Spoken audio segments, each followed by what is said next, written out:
Assalamualaikum warahmatullahi wabarakatuh.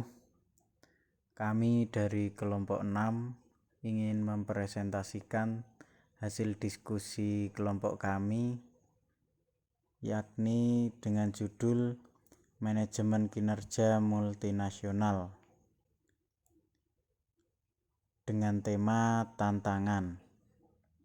Sebelumnya, perkenalkan anggota kelompok kami. Yang pertama, Hafiz Reza dengan nomor NPM 1901010152.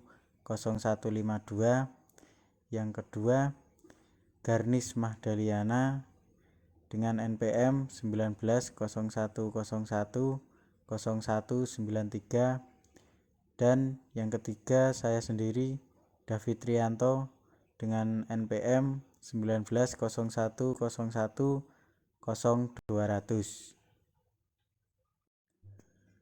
Manajemen sumber daya manusia internasional serta manajemen MNC menghadapi berbagai tantangan dan kesulitan dalam mengelola kinerja berbagai jenis karyawan.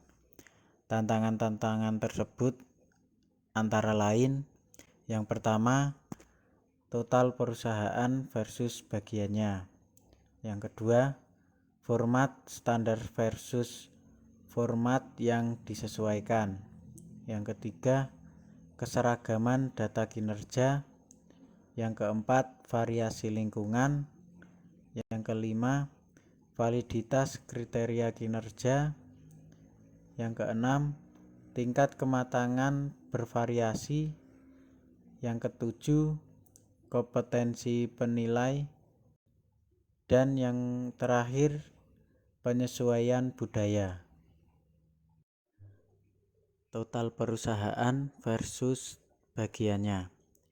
MNC terdiri dari kantor pusat, anak perusahaan, dan berbagai perusahaan aliansinya.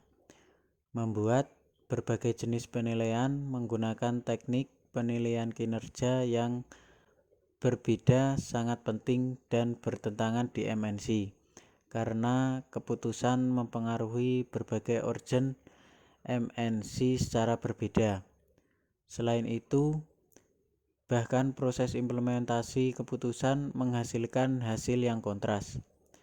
Misalnya, aliansi antara Coca-Cola Limited dan Pepsi-Cola Limited akan menjadi proposisi yang layak di negara-negara kecil seperti Papua Nugini dari segi biaya maupun operasional. Tetapi aliansi ini akan berdampak negatif pada Coca-Cola dan Pepsi-Cola di negara-negara lain. Format standar versus format khusus. Umumnya, kriteria kinerja atau faktor kinerja yang umum diterapkan untuk sekelompok karyawan yang memiliki tingkat dan jenis yang sama. Beberapa perusahaan menerapkan faktor kuantitatif seperti keuntungan, laba atas investasi, arus kas, produktivitas, pangsa pasar, penjualan per karyawan, biaya produksi per karyawan, biaya operasi per karyawan, ketepatan waktu, dan tingkat keluhan pelanggan. Tantangan dalam penilaian kinerja adalah apakah kantor pusat dan anak perusahaan harus mengadaptasi kriteria atau faktor kinerja yang sama dan standar atau kriteria yang berbeda. Oleh karena itu, MNC lebih memilih untuk menggunakan kriteria yang berbeda untuk anak perusahaan yang berbeda. Keseragaman data. MNC dan anak perusahaannya beroperasi di berbagai negara di bawah pengaruh lingkungan yang berbeda-beda. Selain itu, mereka menjalankan berbagai jenis bisnis termasuk manufaktur, perdagangan, jasa, proyek konstruksi, dan sejenisnya. Bahkan di sektor manufaktur, mereka memproduksi berbagai produk. Oleh karena itu, menyediakan data dalam bentuk data yang seragam dalam unit fisik tidak akan mungkin. Namun, variasi dalam pengukuran skala menimbulkan masalah meskipun itu kecil.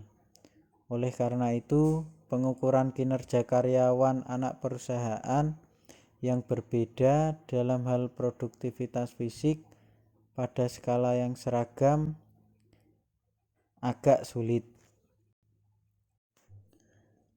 Variasi lingkungan. Faktor lingkungan menjadi lebih hidup terutama setelah fase terakhir dari globalisasi. Mengingat variasi pengaruh lingkungan di antara anak perusahaan serta tingkat pertumbuhan lingkungan yang berbeda, kinerja karyawan di seluruh anak perusahaan tidak dapat diukur dengan menggunakan kriteria dan skala penilaian kinerja yang seragam. Namun, kita harus melihat bahwa manajer di berbagai anak perusahaan harus menyesuaikan atau memodifikasi strategi dari waktu ke waktu berdasarkan pengaruh lingkungan dari negara yang bersangkutan daripada menerapkan strategi tetap yang dibuat oleh kantor pusat. Dengan demikian, kinerja manajer anak perusahaan bergantung pada seberapa baik mereka melokalisasi strategi global dan mengimplementasikannya secara efisien. Oleh karena itu, menilai kinerja karyawan di MNC adalah tugas yang sangat menantang. Validitas kriteria kinerja. Perusahaan menggunakan kriteria kinerja yang berbeda, beberapa berdasarkan kontribusi akhir kepada perusahaan dan beberapa berdasarkan sifat karyawan. Kriteria mengenai kontribusi akhir kepada perusahaan meliputi keuntungan, laba atas investasi, arus kas, penjualan, dan rasio produktivitas atau input-output. Tingkat kematangan dan keterampilan.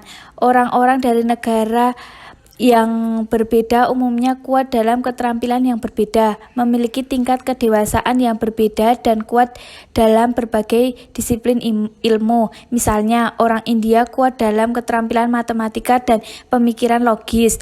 Orang Amerika kuat dalam analisis sistematis dan urutan operasi. Beberapa orang kuat dalam operasi teknis, sementara beberapa orang kuat dalam manajemen dan soft skill. Kompetensi penilaian. Penilai adalah eksekutif di kantor pusat atau di anak perusahaan dan merupakan warga negara dari negara induk atau negara tuan rumah. Beberapa pejabat atau manajer kantor pusat MNC mengevaluasi kinerja karyawan atau ekspatriat asing yang bekerja di anak perusahaan dari perspektif out of sight and out of mind, tanpa memahami masalah dan tantangan yang dihadapi pekerja asing di lingkungan sosial dan kerja asing. Kemudian penyesuaian budaya, penyesuaian pegawai terhadap budaya organisasi dan budaya negara, serta penyesuaian anggota keluarga pegawai dengan budaya negara berpengaruh signifikan terhadap kinerja pegawai. Meskipun karyawan secara teknis kompeten dan memiliki semua jenis keterampilan kerja dan pengetahuan, mungkin gagal untuk melakukan karena ia mungkin gagal untuk berurusan dengan atasan, bawahan, dan perguruan tinggi, serta pelanggan eksternal dan pemangku kepentingan lainnya. Area yang harus dinilai. Mengukur kinerja warga negara tuan rumah relatif sulit dibandingkan dengan karyawan perusahaan domestik. Sebagai warga negara tuan rumah, bekerja dengan karyawan dari beragam budaya seperti budaya warga negara induk dan negara ketiga budaya warga negara tuan rumah harus memahami budaya dan prediksi perilaku warga negara induk dan warga negara ketiga dan karenanya menyesuaikan perilaku interpersonal mereka. Oleh karena itu, bidang yang harus dinilai dari warga negara tuan rumah meliputi keterampilan, memahami beragam budaya dan perilaku, kemampuan beradaptasi dan perilaku budaya modifikasi berdasarkan budaya, perilaku, dan situasi orang lain. Dengan demikian, area yang akan dinilai bervariasi dari satu tipe karyawan ke tipe karyawan lainnya, karena variasi ekspektasi perusahaan induk dan anak perusahaan, masalah budaya dan peran karyawan yang berbeda-beda. Namun mereka termasuk adaptasi budaya, penyesuaian atau inisiasi ke lembaga dan fasilitas negara induk serta negara tuan rumah. Di samping persyaratan tugas yang saling bertentangan dari perusahaan induk, perusahaan tuan rumah, dan perusahaan klien dalam beberapa situasi. Yang selanjutnya ada siapa yang harus menilai kerja. Kinerja karyawan biasanya dinilai oleh atasan langsung dalam kasus perusahaan domestik. Agak sulit untuk mengidentifikasi atasan alasan seorang karyawan asing yang bekerja di perusahaan tuan rumah sebagai manajer perusahaan tuan rumah serta manajer perusahaan induk yang mengawasi atau mengawasi karyawan asing tersebut.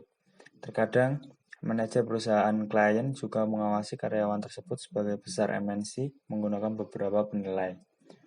Penilai ganda ini sebagian besar tidak secara langsung mengawasi kinerja karyawan dan atau tidak peduli dengan aktivitas karyawan.